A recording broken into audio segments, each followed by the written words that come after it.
अब एक बड़ी खबर आ रही है कि ईरान ने इसी बीच चीन से मिसाइल बनाने के लिए बड़ी मात्रा में कुछ सामान मंगाए हैं। ये सामान क्या है, कैसे आखिर इस वक्त ईरान को जरूरत पड़ गई है कि इतनी भारी तादाद में अगर वो मिसाइल बना रहा है तो उसकी सामग्री वो चाइना से मंगा रहा है।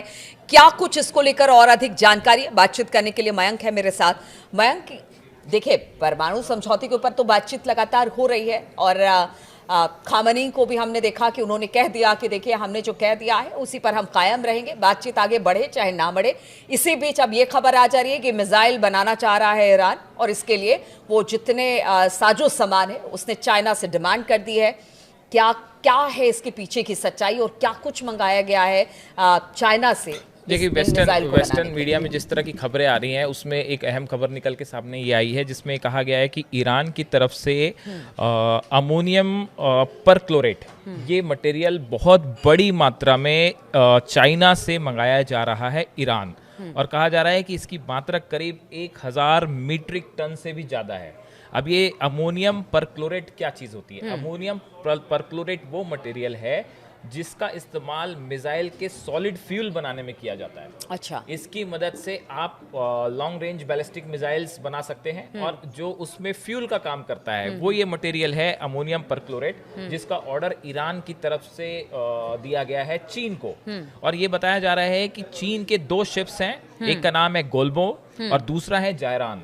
ये 2 शिप्स जो हैं वो चाइना की तरफ रवाना भी हो गए हैं। इनकी लोकेशंस को लेके कई बार अलग अलग खबरें आई और बताया जा रहा है कि ये चाइना का जो ईस्टर्न कोस्ट है, निंगो कहलाता है जो इलाका, वहां पे ये शिप्स हैं और बहुत बड़ी मात्रा में जो है ये अमोनियम परक्लोरेट लेके ये ईरान आने की तैयारी में है। एक रिपोर्ट में ये भी कहा गया है कि शायद पहले भी एक बार इस तरह की कोशिश हुई है और बड़ी मात्रा में ईरान ने ये सामान मंगाया है। अब देखिए, ये जितना बताया जा रहा है कि ये 1000 मीट्रिक टन से ज्यादा अमोनियम परक्लोरेट जो है इसको ईरान मंगा रहा है, और इससे बताया जाता है कि 800 से ज्यादा 800 से 1000 तक ballistic long range ballistic missiles का फ्यूल जो है वो इसमें है, जो कि बनाया जा सकता है। अब देखिए, 1000 मिसाइल्स का अपने आप में एक बहुत बड़ी संख्या है, और ये खबर इस समय ऐसे समय पे बाहर आई है जब ये मान के चला जा रहा है कि अमेरिका और ईरान की न्यूक्लियर टॉक्स लगभग अब वो कैंसिल होना तय है, वो रद्द होना तय है, बात आगे बढ़ती दिखाई नहीं दे रही है। अब देखिए, इसको लेके जो खबरें आई हैं अमेरिका की तरफ से, जो उनके स्टेट डिपार्टमेंट है उनकी तरफ से ये कहा गया है, उनकी तरफ से भी इस बात की जानकारी होने की बात कही गई है। उन्होंने कहा है कि we are aware of the press reports, however we do not comment on the intelligence matter. एक प्रवक्ता है, उनसे कहा गया कुछ समय पहले की बात है कि क्या आपको इस जायरान और जो दूसरा शिप है गोल्बो, क्या इसके बारे में आपको जानकारी है? तो उन्होंने कहा कि हमें जानकारी है लेकिन हम स्ट्रैटेजिक मैटर पे कमेंट नहीं करेंगे। देखिए, जो रिपोर्ट है, ये रिपोर्ट ये कह रही है कि Tehran has ordered ammonium perchlorate which is needed to produce solid fuel missiles to potentially manufacture up to 800 missiles with some expected to send to Iran backed proxy groups such as Houthis and Yemen. Houthis in Yemen, मतलब ये भी कह रहे हैं कि ये जो material आ रहा है इसकी सप्लाई यमन में हुतीज को भी हो सकती है, जो ईरान के प्रॉक्सीज कहलाते हैं। तो यहाँ पे कुल मिला के अगर हम मोटे तौर पे देखें तो ईरान और चाइना, ये बयान किसकी तरफ से आया? ये रिपोर्ट्स हैं कई जो वेस्टर्न मीडिया में छपी हैं अलग अलग, अमेरिका के भी मीडिया में है और यूरोपियन मीडिया में भी है। अगर ईरान नहीं तो हुती और बाकी जगह पे तो वो भी तो चिंता का विषय है। ये अब ये माना जाता है कि भाई ईरान के पास जो मटेरियल आ रहा है वो हुतीज को भी सप्लाई हो। अब देखिए, इसमें 2 अहम बातें हैं। अभी आपने देखा थोड़े समय पहले जब पिछली बार इजराइल ने ईरान पर स्ट्राइक की थी, जब ईरान की तरफ से 180 से ज्यादा बैलिस्टिक मिसाइल फायर हुई, उसके कुछ समय बाद इजराइल ने उसका जवाब दिया। तो इजराइल ने जिन टारगेट्स पे निशाना साधा था, ये कहा जाता है कि वहां पे ये स्टॉक पाइल मटेरियल था अमोनियम परक्लोरेट का, जहां पे इजराइल ने निशाना साध के मतलब इसको नष्ट किया था।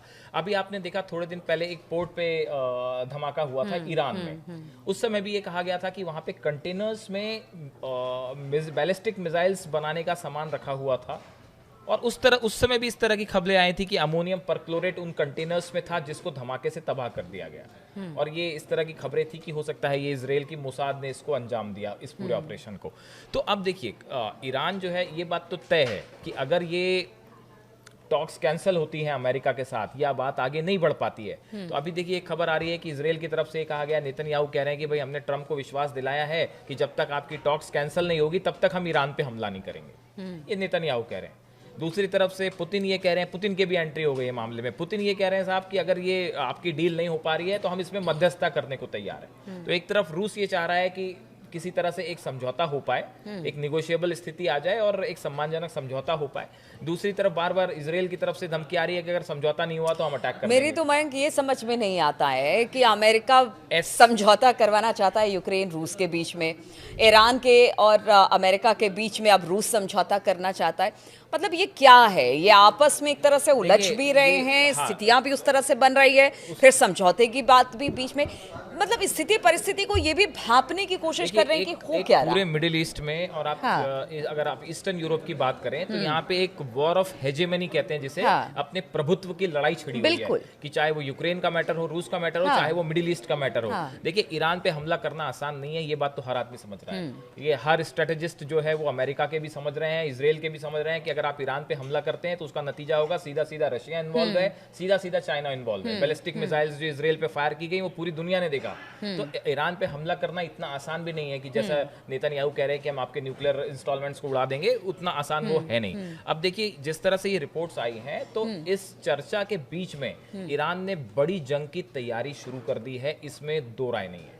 और ये जो कंसाइनमेंट की बात हो रही है, नई बैलिस्टिक मिसाइल्स तैयारी हो रही है, 800 से 1000 नई बैलिस्टिक मिसाइल्स बनाने के लिए जो अमोनियम परक्लोरेट के जो ऑर्डर्स हैं या ये जो शिप्स की बात हो रही है वो इसी दिशा में ईरान का। लेकिन क्या ये बताइए कि जिस तरह से अभी ईरान पर कई सारे सैंक्शंस अब भी लगे हुए हैं, ऐसे में अगर ये चीन से मिसाइल बनाने के लिए सामान मंगाता है तो इतना आसान है कि? बिल्कुल आसान नहीं है, आप सही कह रहे हो, बिल्कुल आसान नहीं है। दोनों जो शिप्स हैं, यहाँ तक ये गोल्बो और जो जायरान शिप है, ये दोनों शिप भी अमेरिका ने बैन कर रखे हैं। मतलब सिर्फ वो कंपनीज ही बैन नहीं है जो कि ईरान से ऑयल प्यूरिफाई करके ईरान को सप्लाई कर रही हैं। चाइना जो अपने ऑयल को प्यूरिफिकेशन के लिए चाइना भेजता है, उन कंपनीज पे तो बैन है ही। ये दो शिप हैं, बताया जाता है कि ये दो शिप पे भी अमेरिका ने बैन लगा रखा है कि भाई इन शिप को हम कहीं जाने की इजाजत नहीं देंगे। लेकिन बाय बहुत सारे ऐसे रूट्स होते हैं जो कि जिनके जरिए इस तरह की सप्लाईज होती रहती है। तो अब फिलहाल देखना है कि इसको लेके, ये दो शिप्स को लेके क्या ये अपना सामान लेके वहां पहुंच पाए हैं या रास्ते में है या पहुंचने वाले हैं। कुल मिला के मिडिल ईस्ट में एक बार फिर बड़ी जंग की तैयारी शुरू है। देखिए जंग के लिए तो तैयार मिडिल ईस्ट हमेशा रहता है, और जिस तरह की स्थितियां परिस्थितियां बनी हुई है पिछले कुछ सालों में हमने देखा है, हालात कभी बहुत ज्यादा खराब हो जाते हैं, कभी थोड़ा सा नॉर्मलाइज करने की कोशिश की जाती है, कभी बातचीत के लिए बैठते हैं एक मंच पर। लेकिन इस वक्त जो ईरान को लेकर खबर आ रही है वो जरूर सोचने वाली बात है कि अगर कुछ सामान, मिसाइल बनाने वाले कुछ सामान को अगर वो चीन से मंगा रहा है तो इसके पीछे आखिर ईरान की मंशा क्या है। चलिए इस खबर पर लगातार हमारी नजर बनी रहेगी, आप बने रहिए हमारे साथ।